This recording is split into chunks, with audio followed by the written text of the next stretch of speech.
जय गणेश। ओम नमः शिवाय। सृष्टि का पालन एवं संहार की कथा श्री गणेश महापुराण के अंतर्गत। नारायण के सो जाने पर शिवजी ने ही अपनी इच्छा से उनकी नाभि से एक कमल की उत्पत्ति की। उसी कमल से उन पर ब्रह्मा शिवजी ने ब्रह्मा अर्थात मेरी उत्पत्ति की।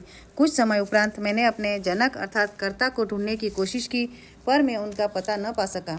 फिर धीरे धीरे मैं नाल के सहारे ऊपर आ गया। बाहर आते ही मुझे एक आकाशवाणी सुनाई दी, जिसके अनुसार मैंने 12 वर्ष तक घोर तप किया। उस तप से प्रसन्न होकर विष्णु जी ने मुझे दर्शन दिए। ब्रह्मा जी कहने लगे कि नारद, मैं उन्हें पहचान नहीं पाया। उन्होंने अपने को मेरा पिता बताया तो मैंने उनका तिरस्कार और अपमान कर दिया। हमारे बीच विवाद छिड़ गया और उसने एक संघर्ष का रूप ले लिया। उसी समय हम दोनों के बीच सहसा स्तंभ रूप में एक लिंग प्रकट हुआ और हम दोनों ने युद्ध बंद करके उनसे उनका परिचय देने की प्रार्थना की। उस समय हमने ओम की गंभीर ध्वनि सुनी तथा शिवलिंग को विष्णु जी ने एक विशेष रूप में देखा।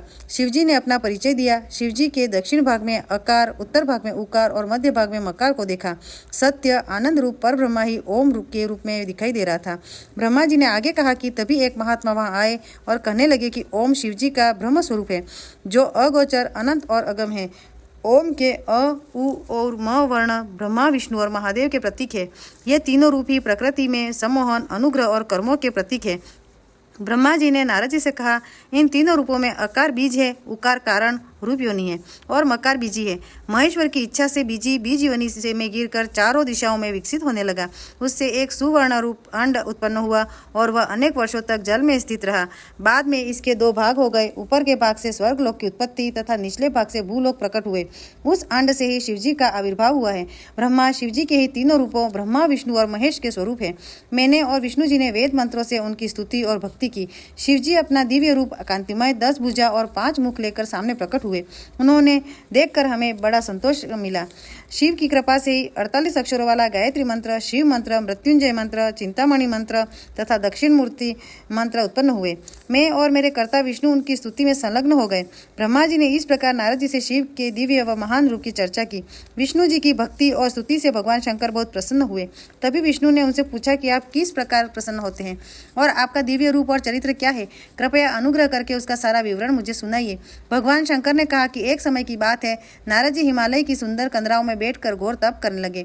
वे अहम ब्रह्मास्मि की भावना से समाधि में लीन हो गए और ब्रह्म विधान को अपनाया। नारद जी की तपस्या को देख इंद्र चिंतित हुए और कामदेव से सहायता मांगी, क्योंकि इंद्र को यह डर था कि नारद तप में सफलता पाकर कहीं मेरा ही पद न छीन ले।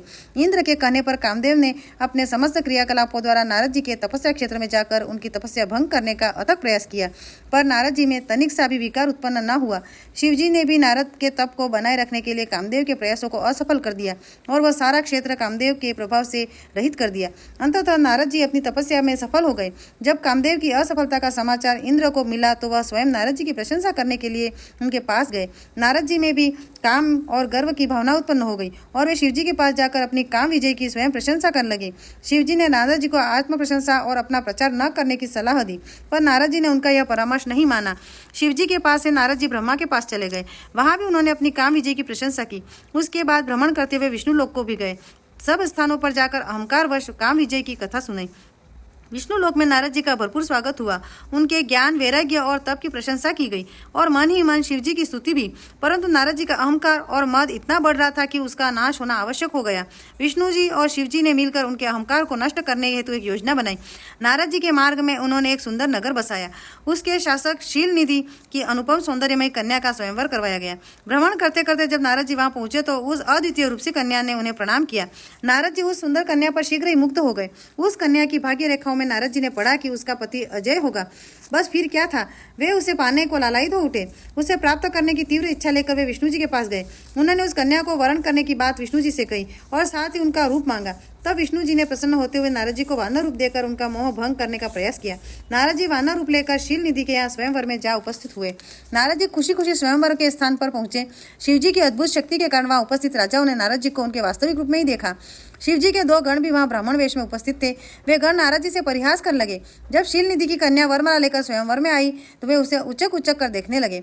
वह रूपसी कन्या उन्हें देखकर चिंतायुक्त हो गई।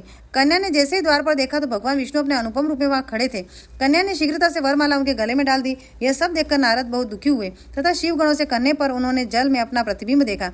बस फिर क्या था, नारद जी क्रोध व दुख से पीड़ित सीधे विष्णु जी के पास जा पहुंचे और स्त्री वियोग से दुखी रहने का श्राप उन्हें दे दिया।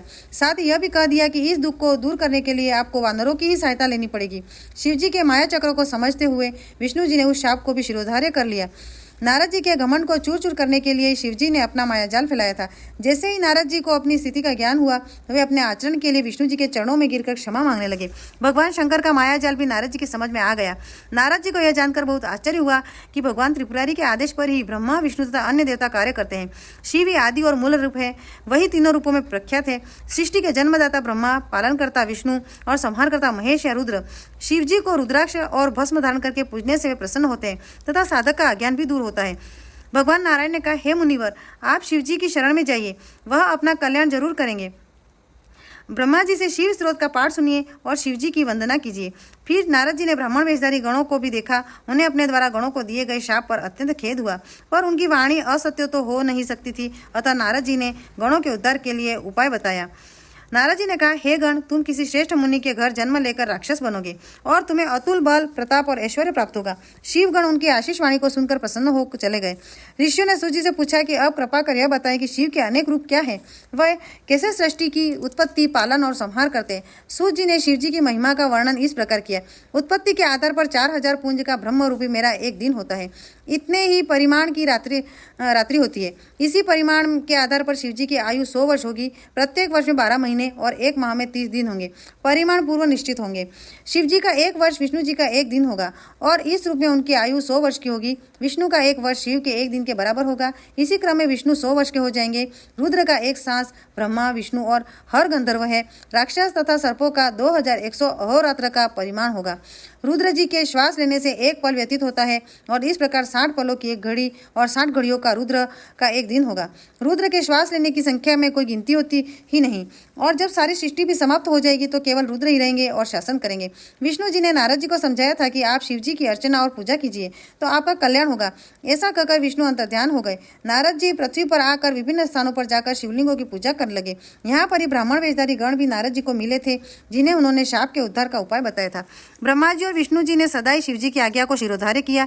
इससे शिव जी संतुष्ट होकर अंतर्ध्यान हो जाते हैं। इस वृतांत को सुनाकर सूत जी बोले कि तभी से संसार में शिवलिंगों की पूजा होती है। सर्वप्रथम ब्रह्मा और विष्णु ने लिंग पूजा को अपनाया था। सूत जी ने कहा, विधि विधान से प्रतिष्ठित लिंग की उपासना रिद्धि सिद्धि देने वाली है। गुणों की महत्ता के आधार पर रुद्र का श्रेष्ठ रूप स्वयं भगवान शंकर ही है। मुनिवरों ने सूत जी के प्रति कृतज्ञता प्रकट की और शिव पूजन की विधि का विधान बताने का अनुरोध किया। ऋषियों के प्रश्न को सुनकर श्री सूत जी ने कहा कि ब्रह्मा से नारद जी ने, उपमन्यु से श्री कृष्ण ने और सनत कुमार से व्यास जी ने यही प्रश्न किया था।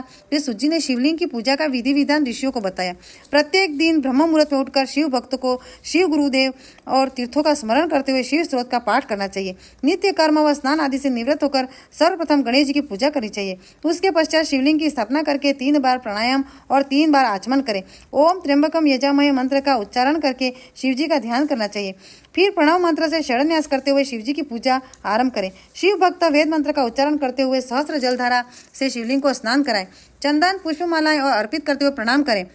अंजलि में पुष्प लेकर आप्त काम होने, इच्छित फल पाने की कामना करते हुए शिवलिंग पर फूलों की वर्षा करें। मन से अपराधों की क्षमा याचना करके आचमन करें। फिर अपनी कार्य सिद्धि के लिए प्रयास करें। निश्चय ही शिवजी उन भक्तों पर कृपा करते हैं। पूर्व समय की बात है कि संसार के दुखों और कष्टों को देखकर ब्रह्मा जी के मन में उनके उपकार का विचार आया। वे अन्य देवताओं को लेकर विष्णु लोक को गए। वहां जाकर ब्रह्मा जी ने विष्णु से प्रश्न किया कि दुरित विनाश के लिए किस देवता की पूजा करनी चाहिए। विष्णु जी बोले कि बस एक भगवान रुद्रदेव ही है जो सब दुखों का निवारण करते हैं। वे ही पूजनीय व सेव्य हैं। शिव जी की पूजा से मनुष्य के सभी दुरित नष्ट होते हैं और सुख व मुक्ति के मार्ग सुलभ हो जाते हैं। फिर विश्वकर्मा जी ने विष्णु जी के आदेश से अनेक शिवलिंगों की रचना की और उन्हें विभिन्न देवताओं को दे दिया। जब देवताओं को शिवलिंग की प्राप्ति हो चुकी तो विष्णु जी ने ब्रह्मा की प्राप्ति के लिए प्रतिमा पूजन ही साधन बताया। जैसे जड़ को सींचने से शाखाएं हरी भरी हो जाती है, वैसे ही शिवलिंग की पूजा से सभी देवता प्रसन्न हो जाते हैं। विष्णु जी से यह जानकर देवतागण अपने अपने धाम को लौट आए और एक चित्त होकर निष्ठापूर्वक शिवलिंग की पूजा करने लगे। ब्रह्मा जी ने नारद जी से यह भी कहा कि किन पत्र पुष्पों से शिव जी की पूजा करनी करने से क्या फल मिलता है? लक्ष्मी प्राप्ति के लिए शिव की पूजा कमल पत्र, शंख पुष्प और बेल पत्र से करनी चाहिए। 50 कमल पुष्पों से शिव पूजन रोग निवारक होता है। 1 सहस्त्र कमलों की पूजा भार्यादायक होती है। मुक्ति के इच्छुक को कुशा से, आयु के इच्छुक को दुर्वा से तथा पुत्र के इच्छुक को धतूरे से शिवलिंग की पूजा करनी चाहिए। शत्रु नाश के लिए शिवजी की पूजा आग के फलों से करनी चाहिए। प्रताप का इच्छुक भी आग से पूजा करे। कनेर के पुष्पों से की गई पूजा दरिद्रता दूर करती है। हर श्रृंगार के पुष्पों से की गई पूजा सुख समृद्धि प्रदान करती है। शत्रु की मृत्यु के लिए राय के पुष्पों से पूजा करनी चाहिए। केतकी और चंपा के पुष्प शिव पूजा के विधान से बहिष्कृत हैं। ऋषियों ने शिशुजी से पूछा कि शिवजी अंतर्ध्यान कैसे हो गए, तो उन्होंने कहा कि नारद जी ने भी ब्रह्मा से यह प्रश्न किया था। तब ब्रह्मा ने बताया कि शिवजी के अंतर्ध्यान होने पर मैंने हंस का और विष्णु ने वाराह का रूप धारण कर लिया और सृष्टि की रचना पर विचार करने लगे। हंस और वाराह का रूप धारण करने का कारण भी ब्रह्मा जी ने बताया। हंस की गति सदैव ऊपर जाने की और वाराह की गति सदैव नीचे जाने की होती है। नारद जी की जिज्ञासु दृष्टि को देख ब्रह्मा जी ने उन्हें समझाया कि हंस में एक क्षीर नीर जैसी विवेक बुद्धि और तत्व अतत्व ज्ञान की अद्भुत शक्ति है। हंस की ज्ञान अज्ञान के निर्धारण में सर्वाधिक सक्षम है। वाराह की नीचे जाने की निश्चल गति होती है, अतः विष्णु ने उसका रूप धारण कर लिया। सृष्टि की रचना से परिचित कराते हुए ब्रह्मा जी ने नारद जी से कहा कि शिवजी के अंतर्ध्यान हो जाने पर विष्णु जी ब्रह्मांड को छोड़कर वैकुंठ चले गए और उस समय मैंने शिवजी और विष्णु जी को सर्वप्रथम प्रणाम किया तथा सबसे पहले जल का निर्माण किया। उस जल में एक अंजलि डालकर 24 तत्वों वाला एक अंड प्रकट किया। बाद में वो विराट रूप में प्रकट हुआ। ब्रह्मा जी ने नारद जी से कहा कि उस विराट रूप में चेतना व जीवन डालने के लिए मैंने 12 वर्ष घोर तपस्या किया। फलस्वरूप अंत में विष्णु जी ने उस अंड में प्रविष्ट होकर उसे चैतन्य किया। इसके बाद जब मैंने सृष्टि की रचना का कार्य आरंभ किया तो सर्वप्रथम अविद्या और अंधकार प्रधान पाप की सृष्टि की रचना मेरे सामने प्रकट हुई। उससे मैंने स्थावरों की रचना की। फिर मैंने पुनः मुख्य सृष्टि का निर्माण करने के लिए शिवजी का ध्यान करने लगा। उनकी अनुकंपा से तिरछे चलने वाले जीव पैदा हुए। पर नारद, मैं उस सृष्टि रचना से संतुष्ट नहीं हुआ। मैंने सतोगुणी देवों की सृष्टि की रचना की। इसके बाद शिवजी की आज्ञा से मैंने रजोगुण प्रधान मानव की रचना की। इस प्रकार तामसी स्थावर देव और मानव सृष्टि का निर्माण हो जाने के बाद मैंने अनेक सर्गों की रचना करने का विचार किया। सर्गों की रचना में 3 सर्ग उत्पन्न हुए। पहला महत सर्ग, दूसरा सूक्ष्म भौतिक सर्ग तथा तीसरा वैचारिक सर्ग। वैचारिक सर्ग से प्राकृतिक सृष्टि उत्पन्न हुई। इस प्रकृति में विकार उत्पन्न हो जाने पर अवर्णनीय कुमार सर्ग की उत्पत्ति हुई। द्विजात्मक सर्ग के अस्तित्व में आने पर मानस पुत्र और सनकादि उत्पन्न हुए। सनकादि को वैराग्य भावना थी, अतः उन्होंने सृष्टि रचना के मेरे आदेश की अवज्ञा की। उनके व्यवहार पर मुझे अत्यधिक क्रोध आया और उसके कारण मेरे नेत्रों से आंसू भी आने लगे। मेरी दुखित अवस्था को देखकर भगवान विष्णु प्रकट हुए और मुझे सांत्वना दी। उन्होंने कहा कि मैं भगवान शिव की आराधना करूं। मेरे शिव ध्यान से भगवान शंकर प्रसन्न हुए। वे अर्धनारीश्वर नीलोहित शिव रूप में प्रकट हुए और मेरी प्रार्थना पर उन्होंने अपने अनुकूल रुद्रों की स्थापना की। मैंने शिवजी से प्रार्थना की कि ऐसी मानवीय सृष्टि की रचना करे जो मरण धर्म हो, पर महादेव इस कार्य को करने को तैयार न हुए। उन्होंने दुख सागर में निमग्न होने वाली और शुभ न लगने वाली सृष्टि की रचना न करने की इच्छा प्रकट की। शिवजी ने कहा कि मैं शरणागत का उद्धार करता हूँ और उसे तत्व ज्ञान कराता हूँ, इसलिए मैं सुख दुख में प्रजा की सृष्टि नहीं करूंगा। ऐसी सृष्टि का कार्यभार आप ही संभाले। हाँ, माया भी बाधा तुम्हें इस कार्य में उपस्थित नहीं होगी। ऐसा कहकर शिवजी तो अंतर्ध्यान हो गए, पर मैंने अपने कार्य सृष्टि रचना को करते रहने का विचार बना लिया। मैंने पंचभूतों में पंचीकरण के द्वारा पृथ्वी, जल, वायु, आकाश, पर्वत, समुद्र, वृक्ष आदि तथा कालादि से युक्त युग व पलों की सृष्टि की। हे नारद, इस पर भी मैं संतुष्ट न हुआ। फिर मैंने पुनः शिवजी का ध्यान किया। इस बार मैंने अंबिका से शिवजी की स्तुति की थी, इसलिए उसके बाद मुझे जो शक्ति प्राप्त हुई उससे मैं संतुष्ट हुआ। फिर मैंने नेत्र से मरीचि को, हृदय से भृगु को, समान वायु से वशिष्ठ को, अपान वायु से ऋतु को, अंगिरा को सिर से, पुलह को कर्ण से, पुलत्स्य को उदान वायु से, अत्रि को स्रोत से, ऋतु को प्राण से निर्मित किया। हे नारद, अपनी छाया से तुम्हें और कर्दम को बनाया। ये सब साधनों के आधारभूत धर्म को अपने संकल्प से जन्म दिया। फिर मैंने परम संतोष का अनुभव किया। सृष्टि रचना के इसी क्रम में से मैंने स्वयं दो रूपों में विभक्त किया, एक पुरुष और एक नारी। पुरुष का रूप मनु और स्त्री का रूप शत्रुपा था। उस स्त्री व पुरुष से मैंने मैथुनी सृष्टि उत्पन्न की। उन दोनों से 2 पुत्र प्रियव्रत व उत्तानपाद तथा 3 पुत्रियां आकुति, देवहूति व प्रसूति उत्पन्न हुए। आकुति को रुचि ने ग्रहण किया, देवहूति को कर्दम ने और दक्ष प्रजापति ने प्रसूति को ले लिया। इन सब संतानों से चर अचर संसार भर गया। जगत में इस प्रकार मेरे ही सब रूप फैल गए। बोलो श्री गणेशाय नमः। प्रिय भक्तों, मेरी कथा को सुनने के लिए आप मेरे चैनल को सब्सक्राइब करें और प्रतिदिन सुने। जय श्री गणेश।